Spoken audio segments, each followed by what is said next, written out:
Vai começar. Tá. Vai. Então, gente, o tema de hoje é LGBT e a gente tá aqui com os convidados que eu já falei, não vou repetir. Porque eu não sou obrigado. E tá, a Mônica vai fazer uma pergunta, né? Isso aí. Eu acho que primeiramente a gente tem que saber o que significa ou o que é LGBT. O termo. O termo LGBT, quem vai responder? Não, mas dá pra gente mesmo falar. Deixa eu ser sincero. LGBT, na verdade, é uma sigla que ela é limitada no Brasil às letras, né? Lésbicas, bissexuais, gays, bissexuais, transexuais, transgêneros e travestis. Mas, na verdade, isso não é uma sigla universal. Essa sigla ela sofre várias variações, inclusive dentro do nosso país você vai achar outros formatos, como LGBTI um asterisco, LGBTT, LGBTI um plus, né? Um mas, LGBTI, né? E fora do país isso aumenta cada vez mais, né? Então, por exemplo, o Canadá tem uma sigla com mais de 12 dígitos e o número. A sigla portuguesa principal, é LGBTTIAQ, né? Mas a ideia do LGBT era tentar condensar logo no título toda a complexidade identitária que a gente tem dentro do movimento, né? Entender que não é um movimento homossexual, mas é um movimento que discute uma série de identidades de gênero e uma série de orientação sexual, uma série de performances da orientação sexual. Então, a gente queria agora especificar, se vocês poderiam diferenciar o que é gênero e o que é sexo. Arrasa, né? Isso é uma treta muito maligna, deixa eu dizer pra vocês. Com certeza. Mas dava pra fazer, assim, 3 horas de programa só sobre isso. Mas só pra gente ter algum referencial. Antes dos debates mais recentes sobre gênero, o que você tinha aqui? Sexo é a conformação biológica que leva em consideração genital, composição hormonal, composição gonadal e uma série de outras coisas. É o aspecto biológico. Gênero, a gente já tem desde, acho que da Simone, talvez, um pouco mais de consenso de que ele é uma construção social. Então, o gênero está relacionado a um papel, a um lugar social, a uma performance. A gente fala de homem e mulher a princípio. Em algumas culturas, você tem mais de 2 referenciais de gênero. Tem as giras e as fatini. E na cultura latino-americana, a gente esquece, mas a gente também tem 3 referenciais de gênero, porque a gente tem o gênero travesti. Travesti como identidade de gênero, a gente esquece disso, porque aqui travesti só se fode, né? Agora, tem discussões mais recentes que vão colocar que sexo também é uma construção social, não é um dado objetivo, não é um dado biológico, de que essa catalogação sexual foi construída em algum momento. Então, isso você começa, né? Mas, a princípio, pra gente ter começar a partir de algum lugar, acho que seria isso, assim. Luana. Eu acho que, não sei se valeria a pena só esclarecer que você... Só porque você falou a Simone... E aí ficou meio assim. Não é. Só para pontuar, a Simone, creio que ela esteja se referindo a Simone de Beauvoir, que, enfim, é uma das filósofas que vai começar a discutir. Primeiro, já tem uma questão pontual que é uma das primeiras filósofas mulheres reconhecidas na academia. Isso já tem um diferencial muito grande.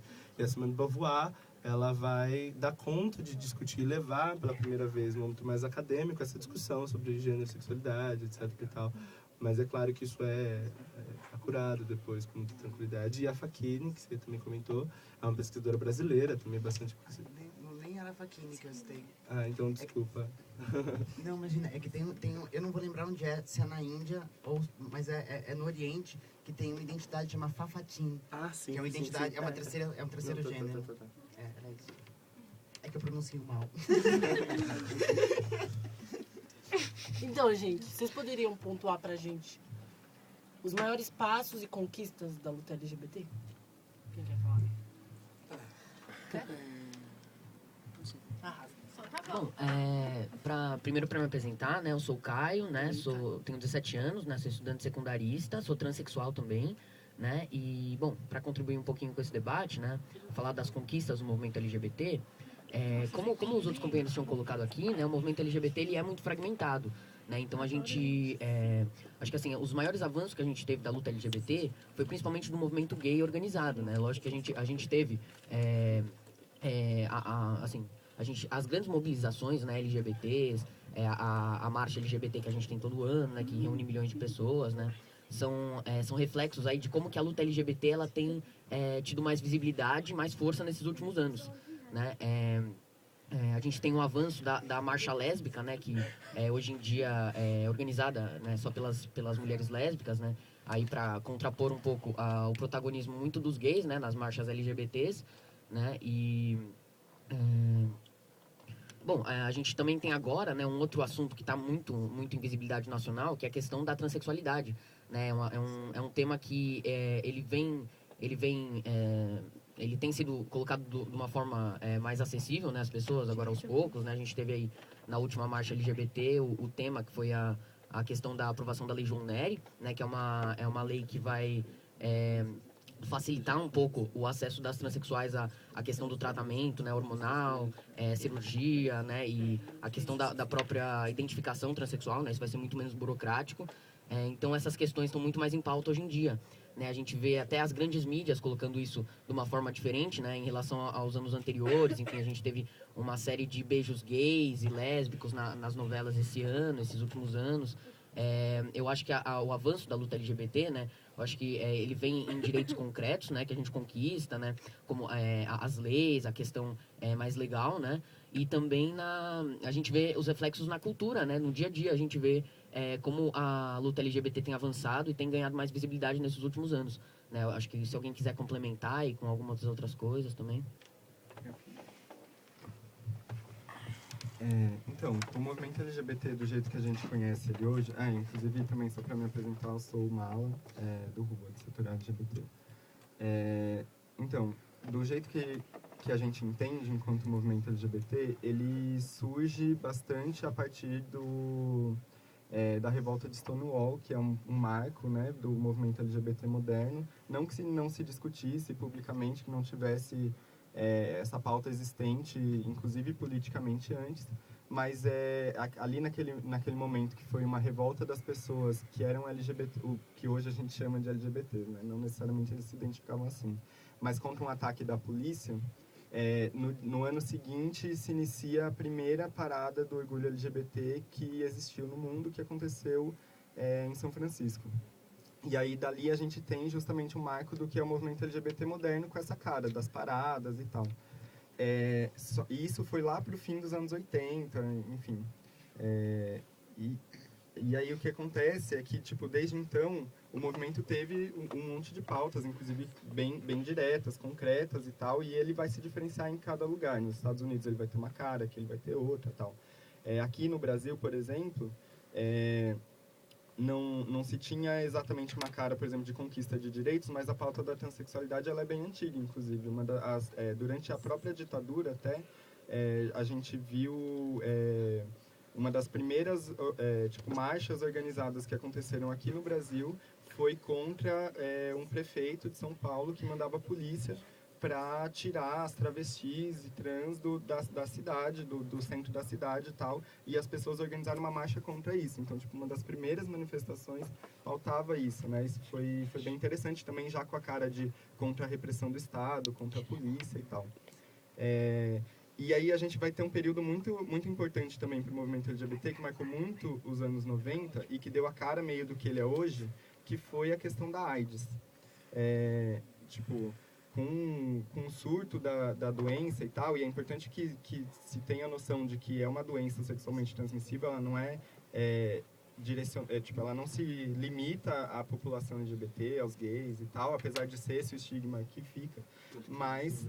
Tanto que hoje, na verdade, a população de risco são de idosos e sobretudo heterossexuais. Exato, hoje em dia, isso é uma informação importante, né? Que ainda se tem muito esse estigma da AIDS ligado aos gays e tal, as lésbicas, enfim, mas justamente, hoje em dia a gente tem como principal perfil idosos e héteros e tal.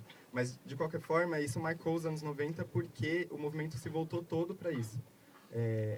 E o que aconteceu é que tinha um dinheiro muito grande da ONU, do governo e tal, para se tratar dessa questão. Então, isso absorveu totalmente o movimento.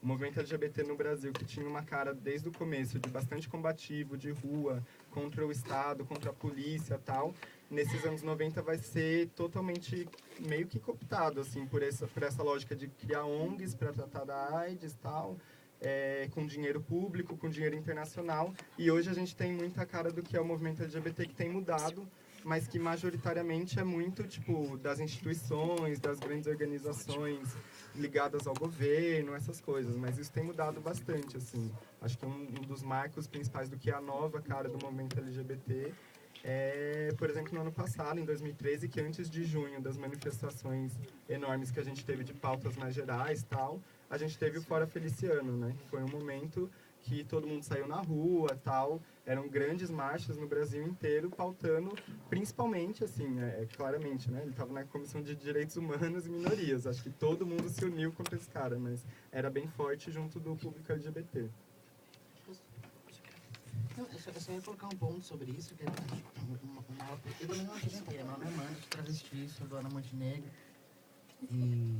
Mas essa questão do movimento, apesar de já estar mudando, está muito institucionalizado, né, tradicionalmente, isso tem uma consequência que é muito complicada pra gente, que é o seguinte, né, assim, quem paga a banda escolhe a música. Então, se o movimento está institucionalizado, está relacionado ao governo, você não pode debater nada que fira os interesses do governo de alguma forma. Então, as pautas LGBT também são tradicionalmente pautas burguesas, né?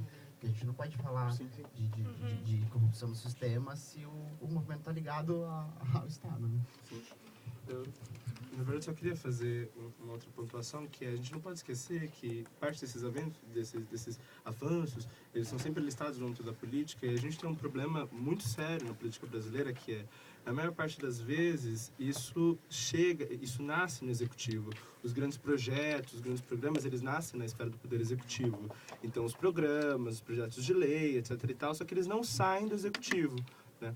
Então, sempre que a gente vai falar dos avanços da luta LGBT, sobretudo na perspectiva institucional, burocrática do Estado, a gente tem a limitação de que parte desses projetos, de fato, são criados, mas entre a criação deles, a efetivação, a incorporação deles, existe uma lacuna muito grande, porque ele ainda está localizado numa esfera muito específica. E aí, só para dar um exemplo, por exemplo, para ficar um pouco mais claro, na educação, por exemplo, nós temos um projeto, uma proposta governamental que diz uma educação para a diversidade, que está no âmbito do Ministério da Educação.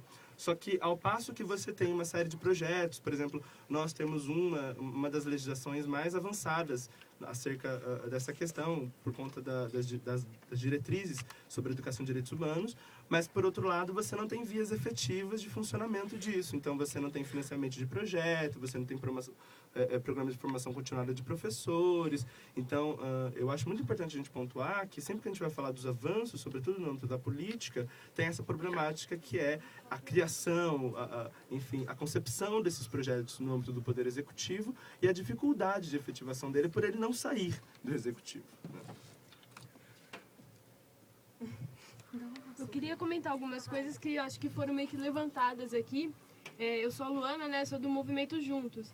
Que eu acho que vem crescendo muito, né? A questão da visibilidade das LGBTs, a discussão, como o Caio colocou, você vê Beijo Gay em novela e tal.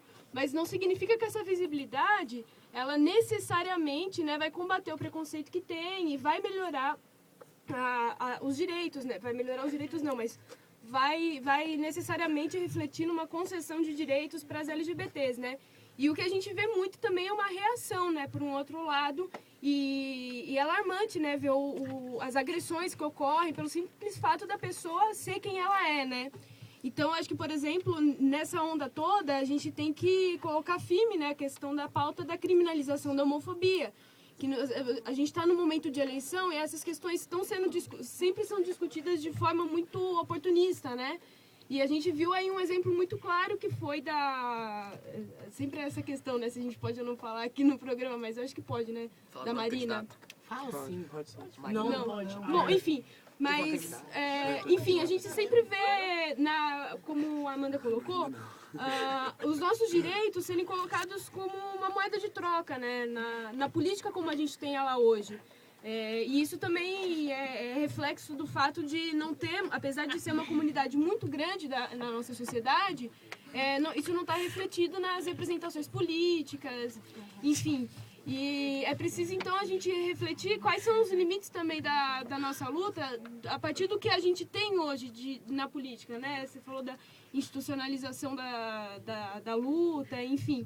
E eu acho que esses avanços, né, os coletivos que estão aqui acreditam muito, eles só vêm com a auto-organização e com a mobilização de rua, né? Que foi a pressão que fizeram com o Marco Feliciano, que não caiu ainda, né? porque tem o PT ainda segura... Ai, meu Deus, não podia ter falado. Enfim, acabou saindo. Mas eu acho que é Nossa realidade é sem censura. Aqui é meio censurada, tá? Mas os governos, né, que estão aí, não tratam essa questão a sério. Enfim, agora eu fiquei confusa. Posso comentar? De fato, assim, acho que concordo bastante com o que a Luana colocou. Mas tem... Enfim, acho que tem uma questão bastante importante para se debater, assim, que também diz respeito sobre isso, tipo, que a gente tem que conquistar, quais os desafios e tal. A gente vive hoje uma situação em que, inclusive no Brasil, ela é bem pesada, assim. A gente vive uma situação que os LGBTs são, de fato, como a Luana falou, não só agredidos, mas mortos, mas, enfim, é uma situação muito ruim mesmo, assim.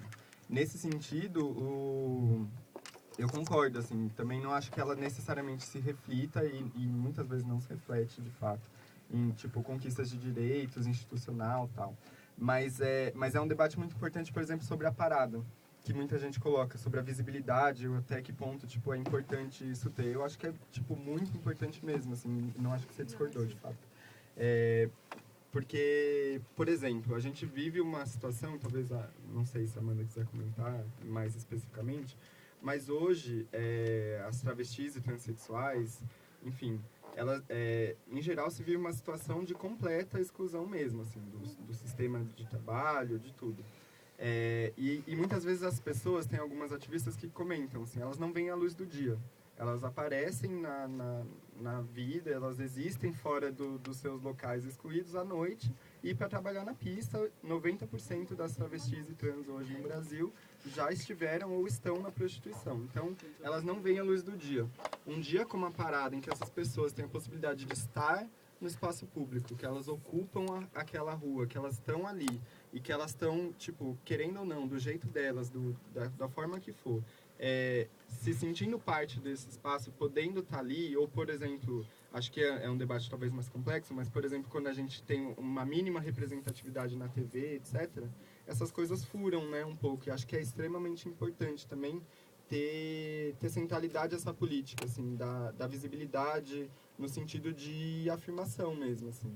Acho que é muito importante que a gente procure, e também concordo, é pela auto-organização, é pela pressão e tal, que a gente avança nos direitos políticos, nos direitos civis como um todo.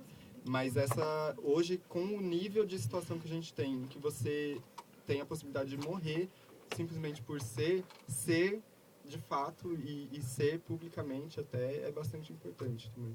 Eu só, bem rapidinho, eu concordo com o Lala, assim, talvez não tenha ficado claro, mas também porque justamente essa visibilidade, ela também é reflexo de uma organização que vem de muito tempo, né, ela não surge aí do nada, agora, né, mas enfim, eu concordo com você. Elaine, você não pode pedir música pra depois você falar, né? Ah, não, deixa ela falar, deixa ela falar. Você tá ficando muito difícil. Fala, É porque amiga. você já vai puxando o bonde depois, amor. Mas